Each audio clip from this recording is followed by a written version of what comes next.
What exactly is vibe coding? It's coding without actually writing the code. What would you like to build, Pradeep? Translate from English to German.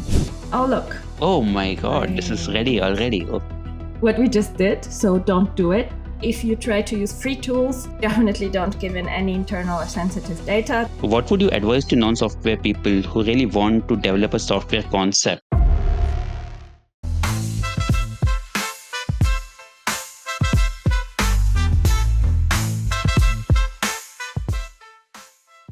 Hey guys, welcome to Better Engineering and Management podcast. Today we have Dorota Mlczko with us to share about vibe coding, a phenomenon trending with software developers as well as people with not much knowledge of software development. Dorota is a generative AI trainer and business agility coach. She is the founder of Paloma's AI Academy. Dorota, great to have you. Please welcome to the podcast. Hi, Pradeep. Thank you for having me. So, Dorota, what exactly is vibe coding? Please explain to our viewers. I think there are two main parts to that. So there's the vibe and the coding. So I'll start with the coding because it is actually, from a technical side, it's coding without actually writing the code because AI writes the code for you. So you just give in text prompts and AI builds the product, the software product, any kind of software product, an app or a website, for example, for you. And then there's the vibe part, which actually means, I guess, building a product out of an idea, a concept, a loose concept, even not a real plan. And yeah, based on a vibe that you just have, and you just start chatting and you build something out. So that's how I would explain it. So basically what you're saying is the AI is doing the coding and you are just coming up with ideas. Okay. And how exactly does it work? Like can you give some insights on that also? Sure. So you just use a tool. I can even show you a bit how it works with, for example, Manus AI, because that is what I used sometimes to build anything simple out. So I can share my screen and show. Okay.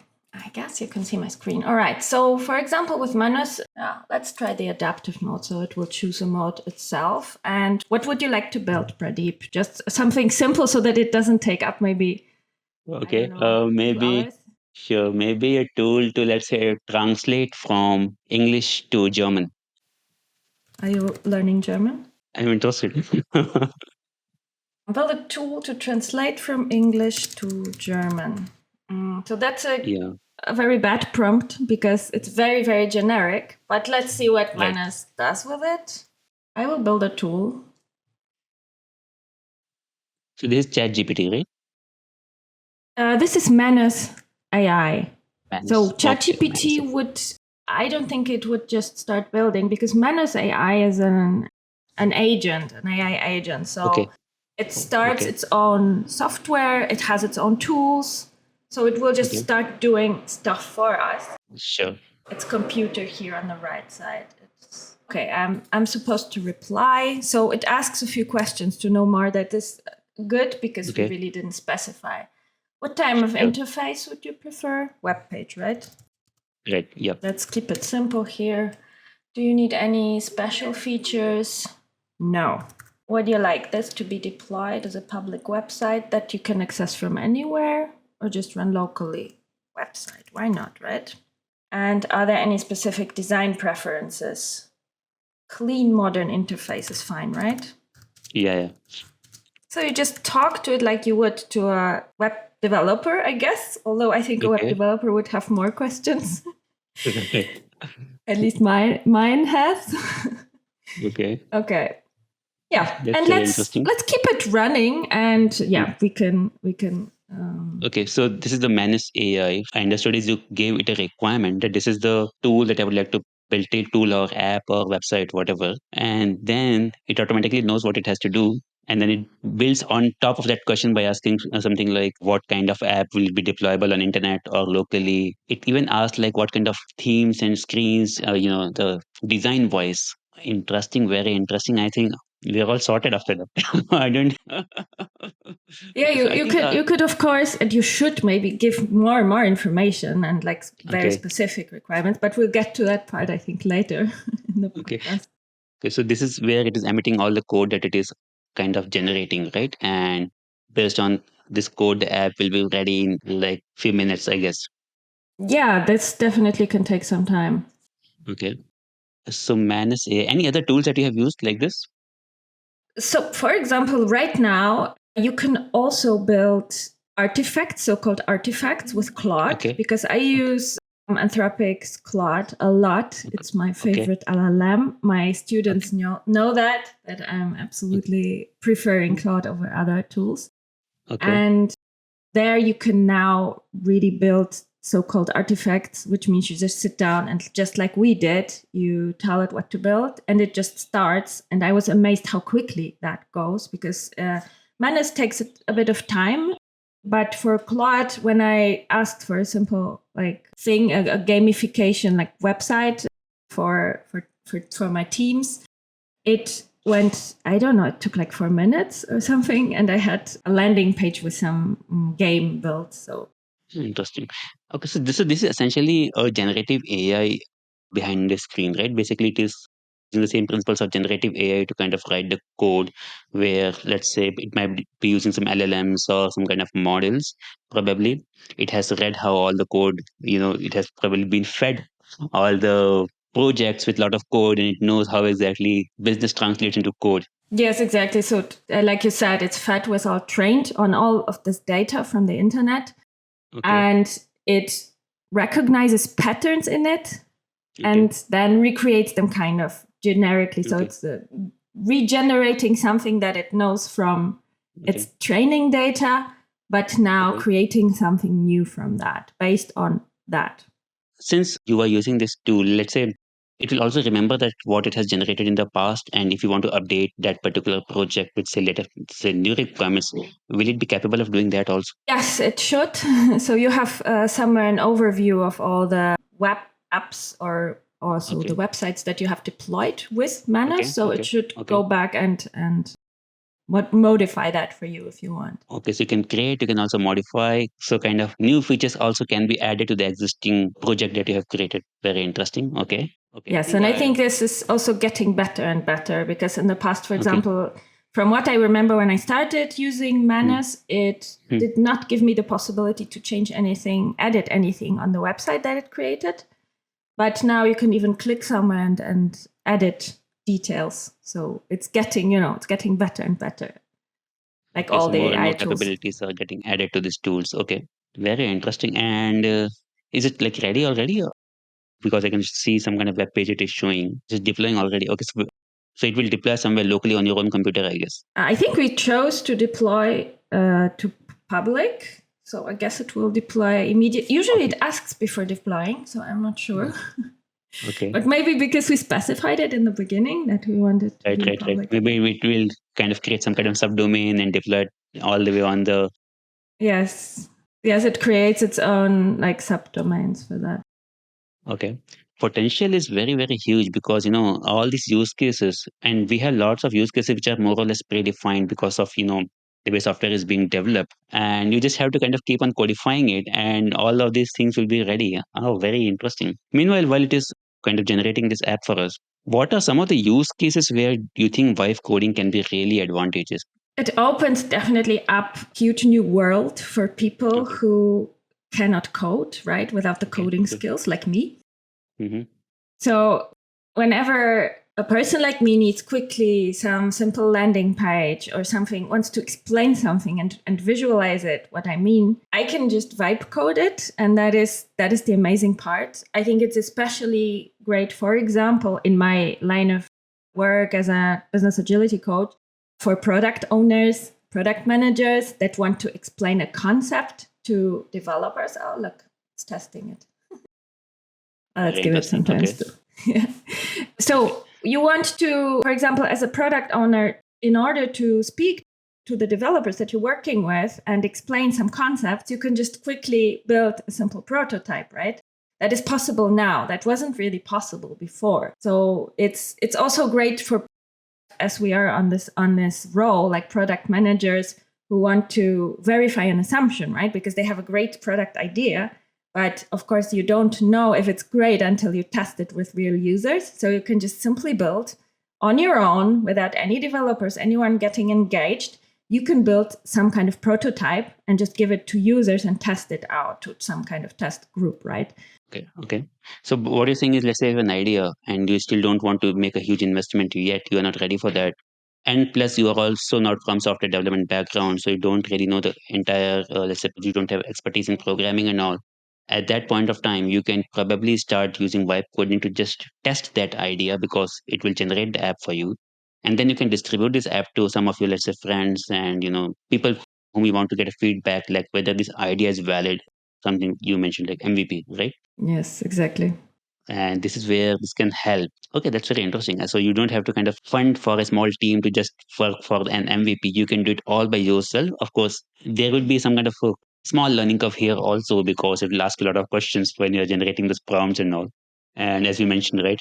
Yeah, and I think when you use like maybe a bit more proper tools, meaning tools that are actually, because Manus is a very generic AI agent. It can do a lot of things. This is just one example. However, there are tools that are more specifically for vibe coding, like Lovable. And there you actually, in order to build something really good, I think you have to have some more knowledge about how to do that. So there is a learning curve if you really like, not how we are doing now, something like very, oh wait, we have to allow, see, deploy, yes.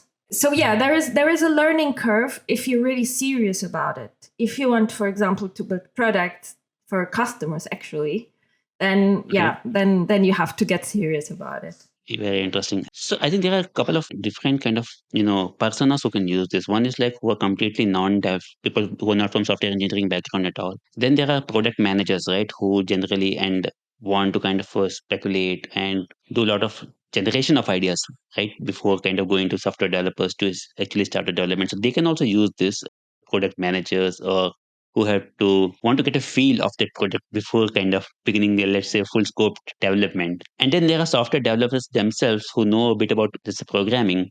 Probably they can also be lazy at times and use this to generate all the apps and probably then take control of the code that it has generated and then start modifying it, right? Like a bootstrapping, let's say, a software project.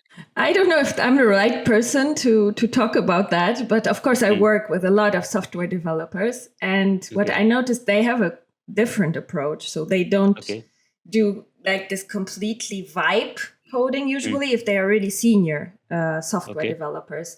They like come up with a plan. They plan it out what they really want to build, and then they are very specific about how the app is supposed to build it, how the AI is supposed to build it for them, because of course they know how. I didn't tell Manus how to build it because I have no idea. I mean, I have never been a software developer, so I cannot interfere in how it's going to build it. But a software developer will, a senior one. And they have a different approach usually. So they really, think it through. And also product managers or product people have a different approach because they write up all the requirements and things. They really also plan in a way from their perspective. But yes, definitely, I know that software developers, some of them are also very intrigued and like to play around with these types of apps. And you also mentioned that it is testing the software that it is generating, right? So it also does testing before kind of giving hands off, right? So that's also very awesome. I mean, a lot of times even software developers forget to test something, right, when they build. But this tool, I hope not, has it inbuilt that it will first test and then kind of deliver the software to you. So that's also something I found very interesting. Yes. I think it follows also patterns that it finds in its knowledge. And the patterns are, of course, that before deploying a product, you need to test it. Probably it has also built in some kind of instructions on the training side already to always test out the code that it uses. Interesting. So now what, it is deploying the code already, right?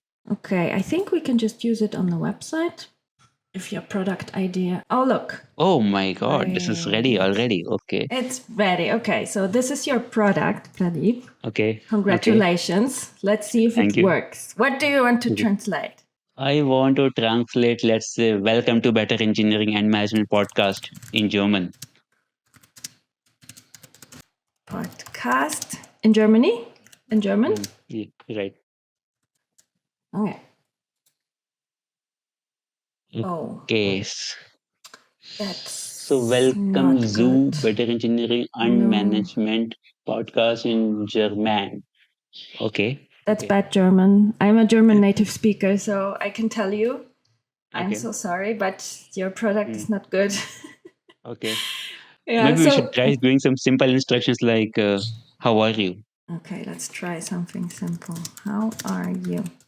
You're right. Let's start small. Oh, you have to press.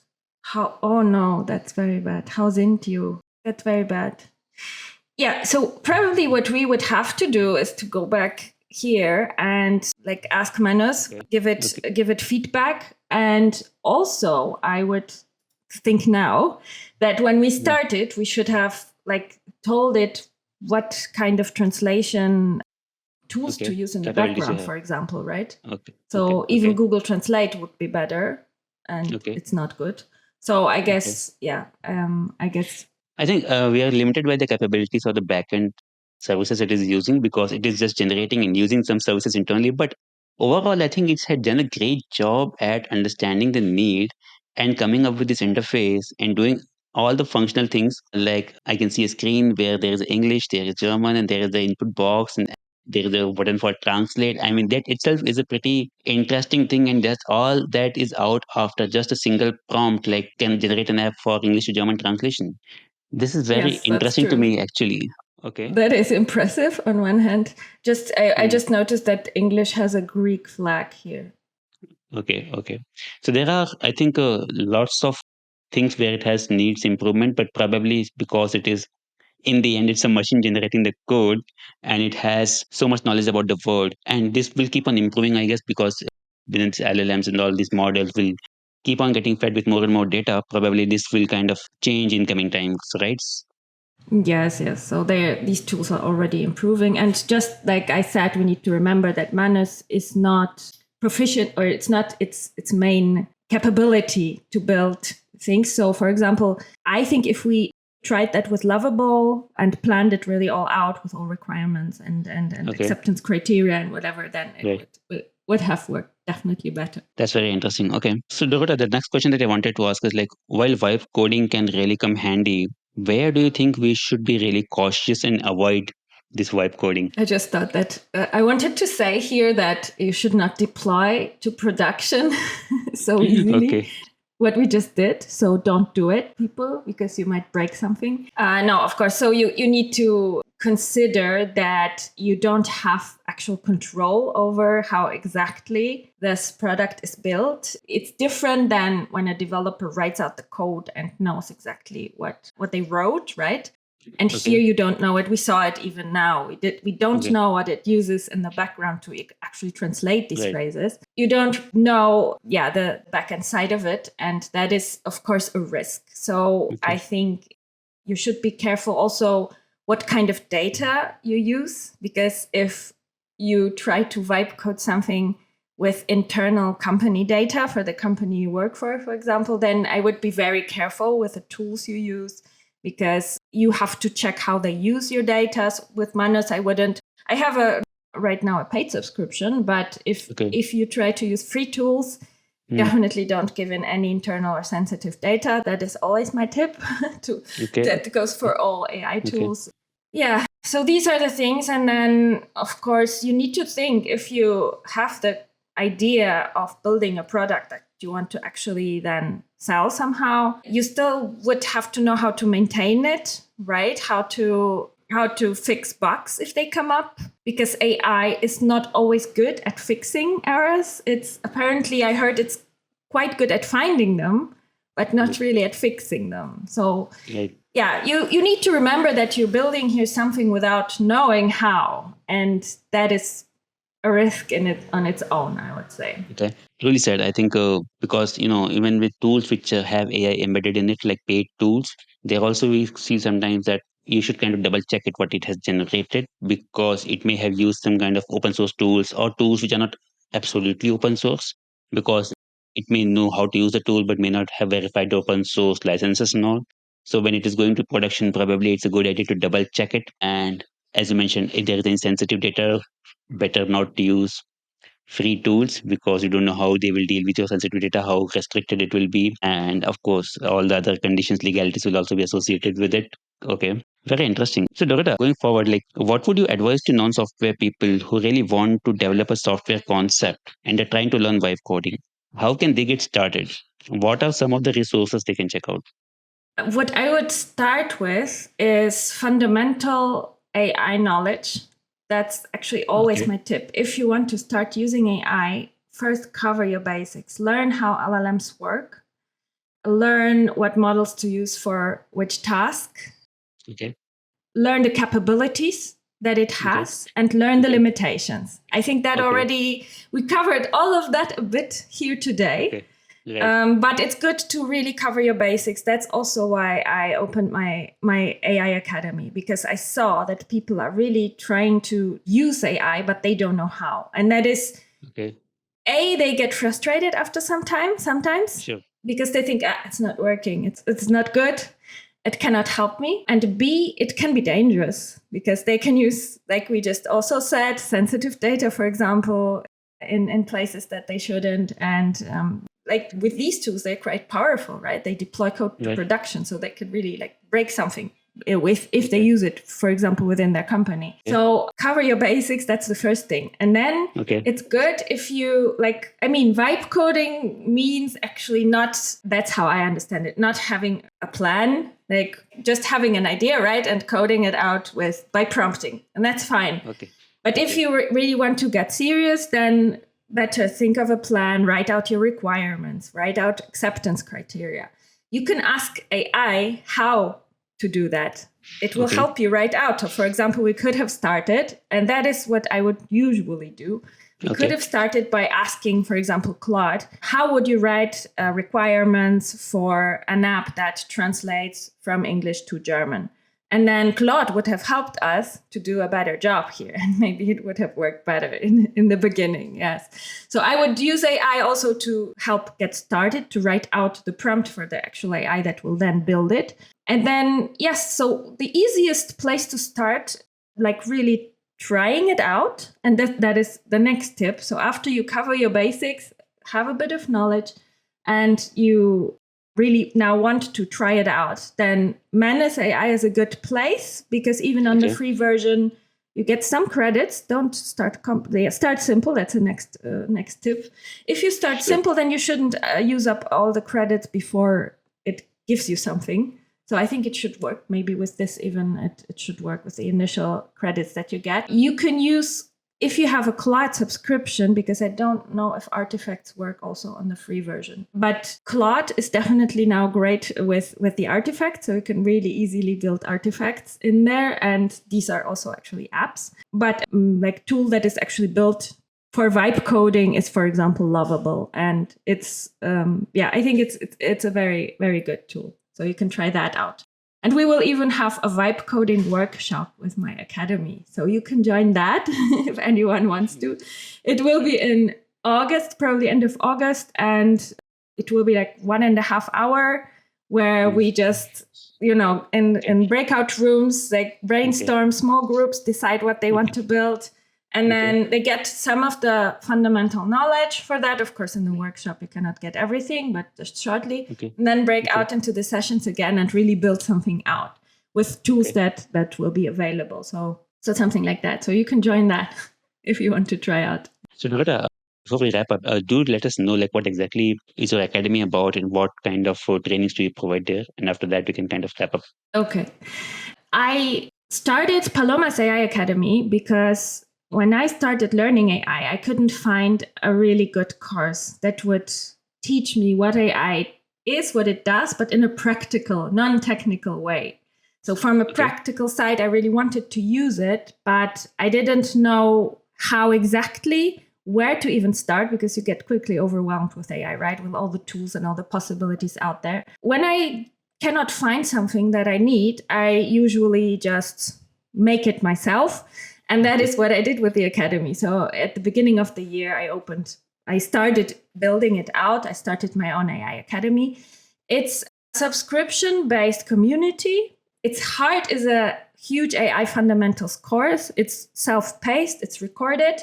with a lot of interactive modules, meaning exercises and quizzes and things like that. But we also have weekly calls so that you can drop by and ask all of your questions. We have a Discord community where you can get support with any challenges, and we share frustrations and challenges all the time and help each other out. And we also have these workshops. And this is only the beginning because I launched like openly for paid subscriptions at the end of May. But there will be more and more. Currently, I'm working on a masterclass AI for Agile coaches and Scrum Masters. There will also be masterclasses on AI-powered automations, for example, which I love building with Make.com and N8N.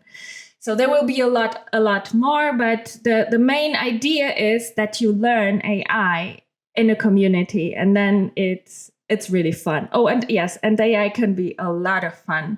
And when I saw all those courses out there, like a year ago, they were all boring. I couldn't understand why. It's so much fun. How can you make a boring course about something that is so much fun? So yeah, Paloma's AI Academy is a lot of fun. Sure, very interesting. Okay, I think it's a good take to have, to learn something also while having fun. What can be better than that? And thanks, Dorota, for joining us. I'm sure all the viewers would have learned something and also learned where they should put stops, where you should be very careful with vibe coding. Vibe coding is awesome, but at the same time, probably the prompts that you use to generate vibe code should also be kind of a systematic so that you know exactly what you want to ask for. And at this point, I would also like to ask all the viewers, if they have used vibe coding, what tools they have used, what kind of products they had tried to create using vibe coding, what was their success in that, and what were their concerns with vibe coding. Probably they should share that also. All the viewers, thank you for joining. Do subscribe and kind of let us know what you think about it. Thanks, Jota. Thank you, Pradeep, for having me. Have a nice day. Thank you.